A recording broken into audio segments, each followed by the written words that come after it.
Hi everyone, Julia Usher. Happy Halloween. It's nearly that time, and I'm here in the nick of time, I should say, with my latest and greatest dynamic duos set. It's called Along Came a Spider. As a reminder, my duo sets consist of two sets. A background and foreground set, which allows a lot of design possibilities in and of itself, and also a message and frame set, which you can use alone or layered with a background and foreground set to create an infinite array of design possibilities. So in this video, I'm going to show you how to use my Along Came a Spider duo set in two ways, just with a background and foregrounds, and also coupled with the messages and frames. In addition to that, I'm throwing in two extra freebies, which show how to use the same stencils to create dimensional effects. The first will be a dimensional spider piped with royal icing, and the second will be a dimensional wafer paper banner to run across one of the cookies. So let's talk about what we'll need for these projects. You need as many cookies as your heart desires. I've got an array here ranging from about 2 inches to 4 inches in length to demonstrate that these stencils don't have to be used with large cookies. I happen to tend to gravitate towards one particular cookie shape, if you've noticed. It's 4 inches. I love to jam a lot on my cookies, but you needn't do that. You can get some really elegant and beautiful cookies with just a few elements of these stencils on even very small cookies like this one. And we'll be working with a range of sizes throughout this video. The most important thing is all be iced in advance and dry all the way through.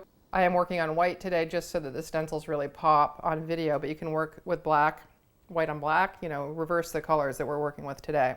As always, you'll need my duo sets for these stenciling videos.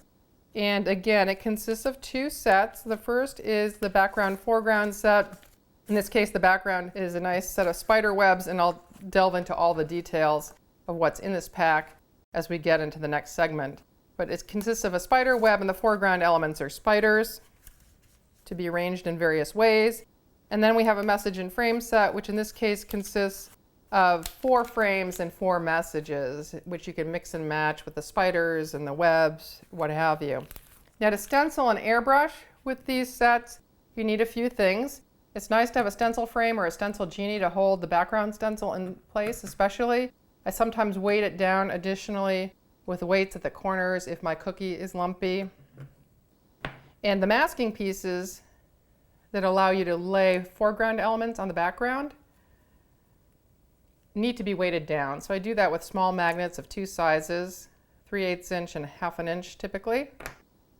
Now, some of my masks in this set are super tiny, particularly the spiders. So even my smallest magnet won't weigh them down, and I'll need to use a little blue painter's tape to stick them down onto the stencil. I'm airbrushing, of course, with my Julia dual action airbrush, which comes as part of a system with an on-demand compressor, which is on the floor. I don't like to work with it on my work surface because of vibrations. It's just nicer to have it off and out of the way. And with my new airbrush, all the flow control happens very close to the handle, so I don't need to be close to my compressor in order to do that. I've got a whole nother video, actually a series of videos that talks about the airbrush and also the compressor, which you ought to check out if you're not familiar with it. And for those dimensional pieces I talked about, we'll need some wafer paper. We're going to be airbrushing onto that.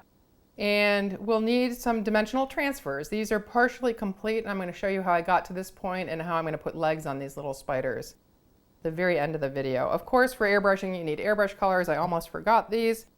Again, this set works very nicely with just 2 colors, black and some kind of complementary color. For Halloween, I usually use orange or purple. I'll probably work with one or the other in this video, and you'll see different variations running through some of the photos crossing your screen. And red I'm going to introduce when I get into this spider, the dimensional spider variation, just as an additional twist. So let's get started talking first about how to use just the background and foreground set all by itself.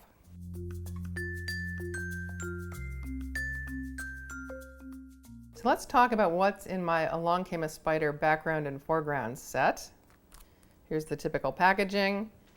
In this case, it consists of the following background, the spider webs, and 3 little masking pieces for different shape and size spiders. I've got mine already pre-outfitted with blue painter's tape to hold them down, which is why they're sticking to this paper.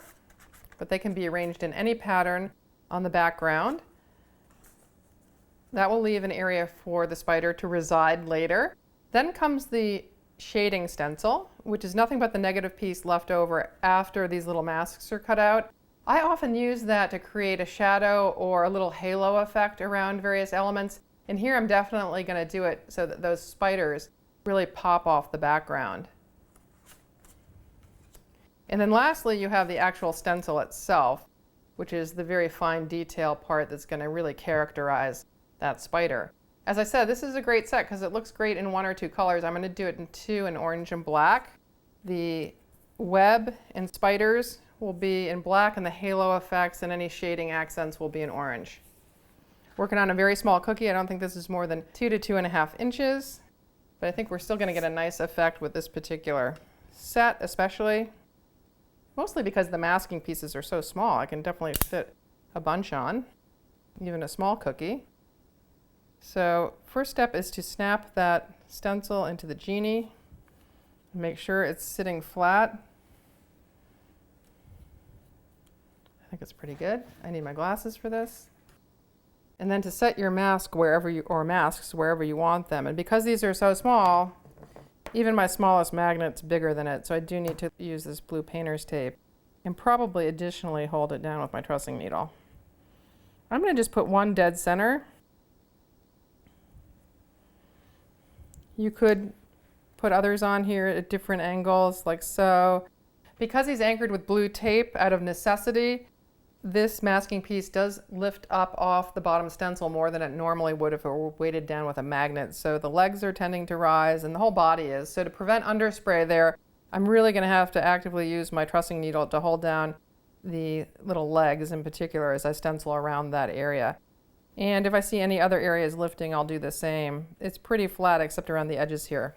Now with my airbrush, I like to work with relatively low airflow, which is about 1/4 of a turn on the airflow regulator. And because this is close range work, I also like to work with minimal pullback on the trigger so I don't get an overaccumulation of coloring on top of the stencil. As always, work at a 90-degree angle to the stencil to avoid underspray and hold down any areas of the stencil that might be lifting with a trussing needle, also to prevent underspray. Okay, we'll see what we've got. Ta-da! Now, there's a little more underspray under these leg areas than is typical, but I'm going to be shadowing it with the orange, so I think that'll be concealed. I do like to keep this near me to remember the orientation of the spider so I get the shadow and the proper orientation, because this one's a little trickier than usual. So line up that shading stencil as best you can, and I like to weight it down as close to the opening as possible with magnets. That will just minimize underspray. Now I'm going to swap in my orange food coloring to create a stylized shadow. I've got a handy quick connect adapter on my airbrush which allows me to do that very speedily. And then spray at relatively close range, and ta-da, there's the shadow. While I've got my orange out, I want to add some additional pops of color and also some shading around the edges. Oftentimes I find that shading around the edges with color eliminates the need for a more elaborate border. Here, though, I'm working at a distance because I just want a subtle suggestion of color. Again, minimal pullback on the trigger and relatively low airflow. And now we're ready to come back to black again with the final stencil. So just center the spider stencil over the shadow, or you can position it slightly offset to the shadow. The choice is yours, and weight down as before, very close to the openings. I'm additionally weighting with my trussing needle just in case those legs fly open, and spraying just as I did before. Ta-da! And while I've got the black out, I might do some shadowing also with the black. And for shading, remember I hold the airbrush a little bit further away from the cookie. I'm also spraying towards the edge of the cookie, not directly overhead, so I'm spraying at an angle. And that completes one small background look only. Again, you could put 2 spiders on this cookie. You can enlarge the cookie slightly and easily fit 3 spiders, change the orientations, do whatever you want. Now in the next section, I'm going to show you how to pair this set with the message and frame set.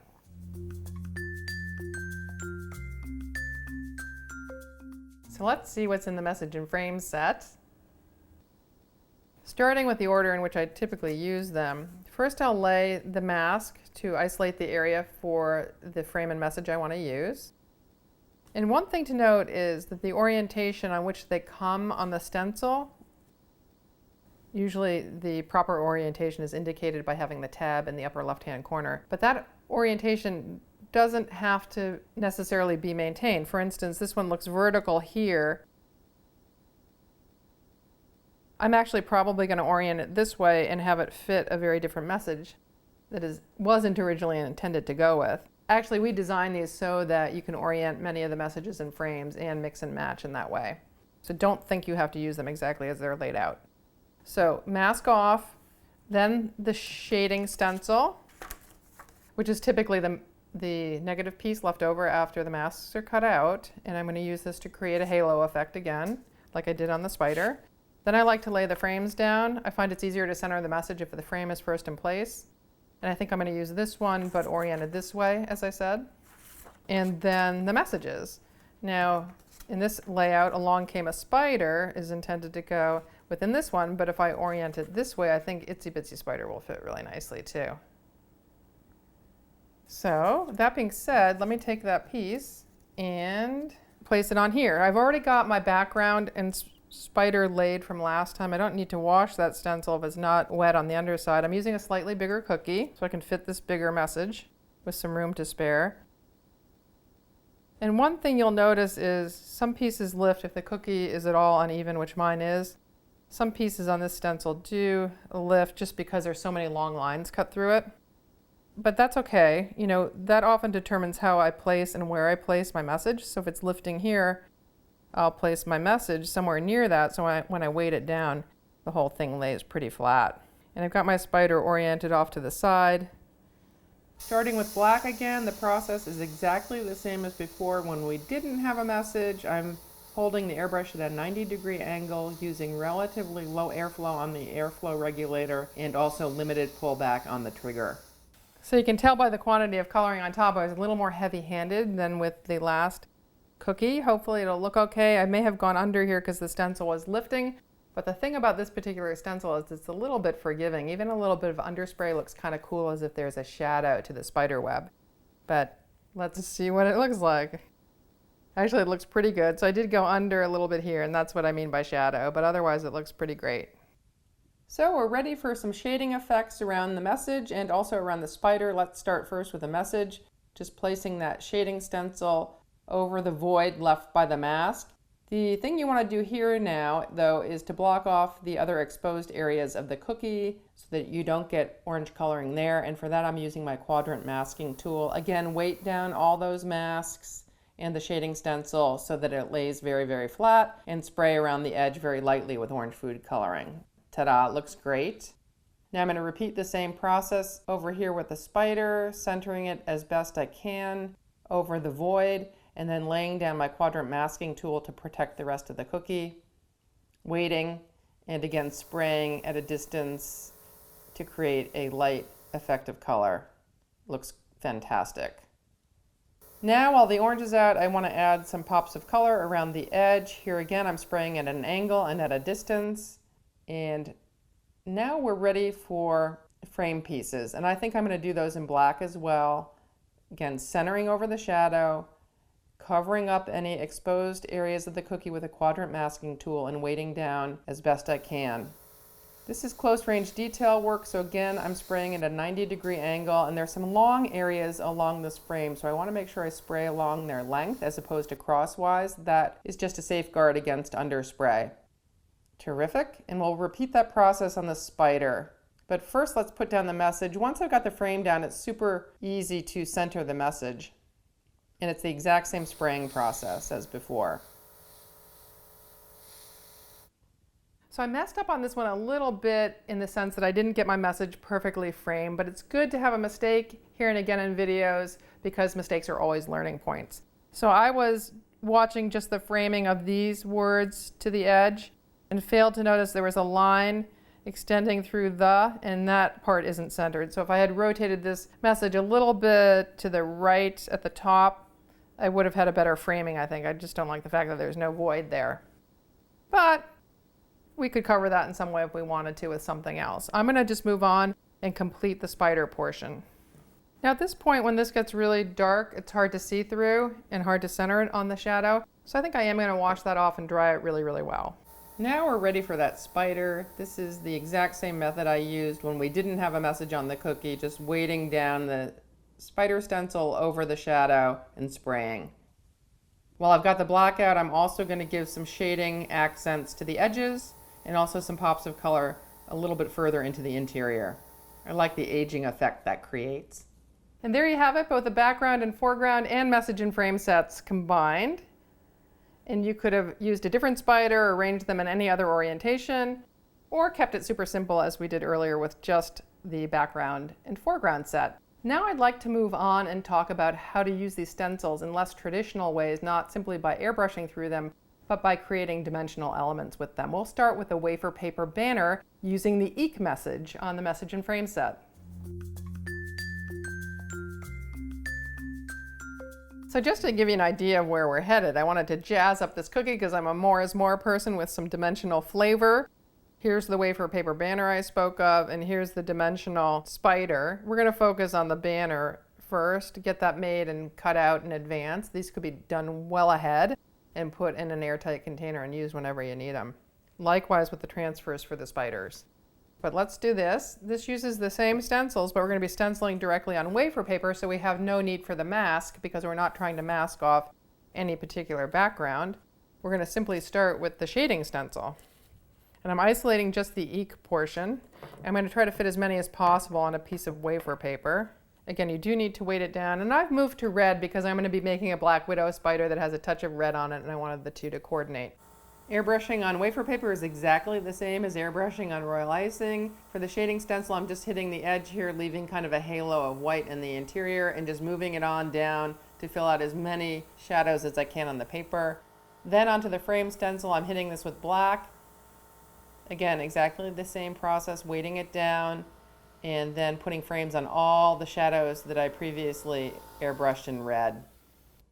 And as it gets harder to see it, you get an accumulation of spray on top, which can potentially get pushed under, which you don't want, and it gets harder to see through. So maybe every 3 or 4 sprays when you're working with a dark color, you'd need to clean the stencil off. Eek! We don't want to forget the message, so I'm going to center it here in the frames and weight it down just as before with a combination of magnets and my trussing needle as I spray close to each letter. I'm just going to do one. The same process would obviously apply to all else on the sheet of paper. When you're done, simply trim it out with a small pair of scissors very, very close to the frame. These pieces can be made well in advance. They're obviously not perishable. Simply spray, cut, and then store in a box until you're ready to put them on the cookie. So on to the second dimensional element, the royal icing transfer spider. Well, let me clarify that. Just the body of the spider is a royal icing transfer. The legs are directly piped. I have a little bit more control piping off the cookie, so wherever I can, I prefer to do that. The spider is actually lifted a bit off the cookie, so it was important that his body be separate from the legs, which is why I opted to pipe the legs directly on the cookie. So those bodies, once dry, look something like this. And I used my stencils actually as the piping guideline for piping those little bodies. So I simply took the spider stencils, sprayed black on a piece of paper in different orientations using different sized spiders, and then laid a sheet of acetate on top. So I'll be piping directly on the acetate, letting it dry, then transferring those elements off and ultimately onto a cookie. That's why they're called royal icing transfers. They're piped on something separate from the cookie and then put on it. Now, because these are segmented bodies, you'll notice some separation between the pieces. It's important not to pipe all the little segments one after the other right away because they'll just merge into each other and you'll get one big blob. I'm using a relatively loose icing. So I'm going to pipe the big parts of each using a wet on wet technique, black icing with red directly on top. Let them dry a little bit and come back and pipe the heads. I'm just going to do this row here to give you an idea. Those are 2 segmented spiders here.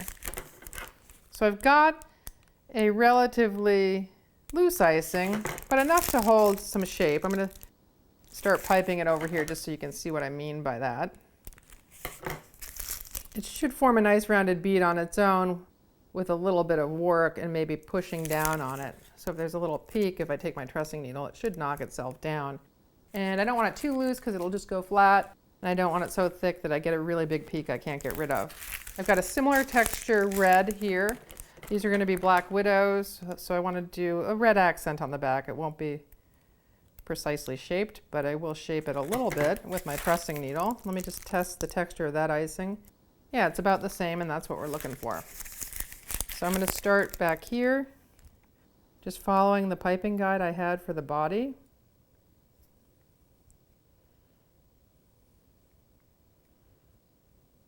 I think that's pretty good. And then pipe my red accent on the back. You could leave it just a dot like that, which looks pretty cool. Or you could take your trussing needle and give it a little teardrop shape just by dragging from the center through to the back. And just in dragging that teeny amount, I kind of flattened out the body. So we do want to let that dry before we put the head on, at least until it crusts. It doesn't have to dry all the way through. So we'll move on and pipe in this fashion until I'm ready to put that head against him. Again, I'm not doing the legs because these are going to be so darn fragile. They would pop off and break when I tried to get them off the acetate. So I'm just going to do a simple dot on these guys. So let's see if that's crusted enough to put the head next to it. You'll know because they'll merge together if it's not. I just want them to be somewhat distinct. I think that looks pretty good, except I've got a small peak here. So I am going to knock that down. They're merging together slightly, but not completely. So I think it's okay to move forward. Things are crusting pretty fast. That's pretty good. So I would continue in this vein, fill out the whole sheet or as much as I wanted of various sizes and shapes, set them aside to dry. Typically I wait overnight. This could be accelerated in a food dehydrator though, of course. Once they're dry, then they easily just fall off the acetate. Here's an example of one of those dual body ones. Now the seam between the head and the body is a little bit fragile, so you might break a few, so you might want to do a few extra.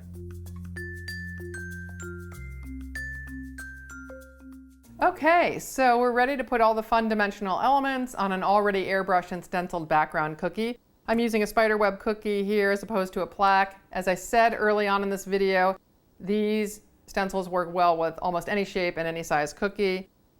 The other variation I'm taking is the following. Here, for the shadow behind the spider, I did want to point out that I worked with my shading stencil. So I created the shadow by spraying gray through that area. It looks cute enough, but in looking at it, I thought, well, maybe that shadow would actually be smaller. In reality, it might be nice to have a slenderer shadow. So I'm going to try out a slenderer shadow on this cookie. And again, that was created by spraying with gray airbrush coloring, but through the actual spider stencil itself. And as we're on the topic of gray food coloring, you can't buy gray food coloring per se. It's a mixture of black and white.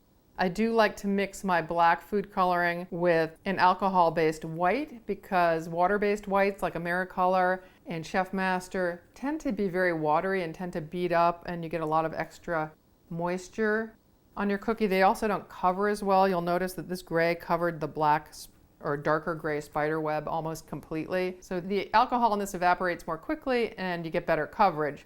Now I have had some weird interaction effects with the Americolor black. It doesn't seem to interact with the Chef Master black, but with Americolor it kind of coagulates it and makes it impossible to get it through the airbrush. I don't know what's going on, but I mixed with this Spectrum Flow white or Dinky Doodle white quite successfully with my Chef Master black. So for this particular cookie I used a medium gray for the spider web, much as we did before. I shadowed with a much lighter gray behind where the message is going to go. And for the spider, I shadowed with a gray very close to the spider web color. So 2 shades of gray, roughly speaking, on this cookie, and then pops of red. I'm going to tie the red in, of course, with the message. I don't want to plunk it flat down on the shadow because you'll hide the shadow. So I want to give it a little lift, and I'm going to do that by tacking it down with little fondant elevators. I'm going to create these little fondant blobs, and we're going to stick them down with white royal icing glue just on one side. So the first step is to place some thick royal icing glue where you want those anchor fondant pieces to go. Stick the little fondant blob on top. Do the same thing on the other side. Then put a little bit of thick royal icing glue on top and press the wafer paper element into it. So it's going to look like it's anchored from the top, but it's going to be free floating at the end so that gray shadow underneath really looks like a shadow, and I think you can see that effect here. I'm going to do the same thing with a spider, just elevate him a bit, but I'm going to use black fondant here because it's going to be less likely to show underneath the black spider. And I'm just elevating him a bit so I can tuck his legs underneath and hide the starts of them, if you will. Now I'll be piping his legs along the shadow. All of the legs will be oriented on the same side of the shadow so it appears as if they're casting a shadow. Here I'm using black icing, royal icing of outlining consistency, and I have all my consistency adjustments in a link in the video description. The process here is to pipe a straight line, pause, and pipe a bead, pipe a straight line, pipe another bead, etc. What I'm trying to do is create kind of a segmented effect. So wherever you see blobs, it's because I've paused and I've pushed a little bit harder, and that creates the little joint or segment, if you will. Adding now some trailers to complete the banner and a little bit of a tie here so it looks like it's hanging off the top of the cookie. And I'm on to royal icing of beadwork consistency to finish it off with a couple of dots at either side. And so there we have it, another dimensional variation, different cookie shape, and a slightly narrower shadow just by using the spider stencil as opposed to the shading stencil. Well, hopefully by now I've convinced you of the versatility of these sets. You can go more is more with all the dimensional elements I showed. You can take it down a step and just include the background and the message and frame sets and no dimensional elements. Or you can go very, very simply and just use the background foreground set as on this tiny cookie here. No matter which way you go though, they all look beautiful. I also have a host of other Halloween and fall themed stencils on the Confection Couture site, so I encourage you to check those out as well. In the meantime, have a happy Halloween and live sweetly.